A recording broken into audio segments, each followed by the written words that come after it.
একটা বিষয় আমাকে খুব মর্মাহত করেছে ভীষণভাবে। রাজশাহী ইউনিভার্সিটির এক শিক্ষক তিনি বলেছেন যে বেগম রোকেয়া ছিলেন কাফের এবং মুরতাদ।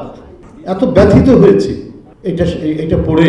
এবং তিনি যদি অন্য কোনো ধর্মীয় সাবজেক্টের টিচার হতেন তা এক কথা ছিল, তিনি ফিজিক্সের টিচার যিনি বিজ্ঞান পড়ান, তিনি এত বিজ্ঞান বিরোধী কথা বলতে পারলেন। একজন মহিষী মহিলা, যে মুসলিম নারী সমাজকে যিনি আলোক দেখিয়েছেন, আলোর পথ দেখিয়েছেন,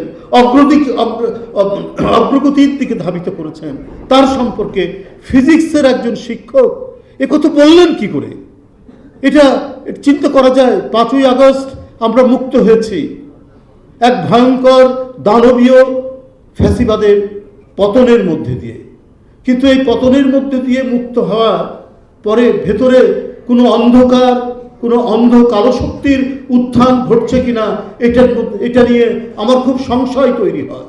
না হলে এই ধরনের এক মহিষী মহিলা আজকে এদেশের সমস্ত মানুষ, জনগোষ্ঠী এবং পৃথিবীর যারা বাংলাদেশের ইতিহাস চর্চা করেন, বাংলাদেশ নিয়ে যারা ইতিহাস পড়েছেন, যাকে একটা আলোকবর্তিকা হিসেবে, যাকে একটা বাতিঘর হিসেবে দেখে, এই এক সময়ের এই পশ্চাৎপদ আমাদের নারী সমাজকে যিনি শিক্ষায় এবং ক্ষমতায়নের প্রথম যিনি পথপ্রদর্শক, তাকে ফিজিক্সের একজন শিক্ষক বলছেন কাফের মুরতাদ।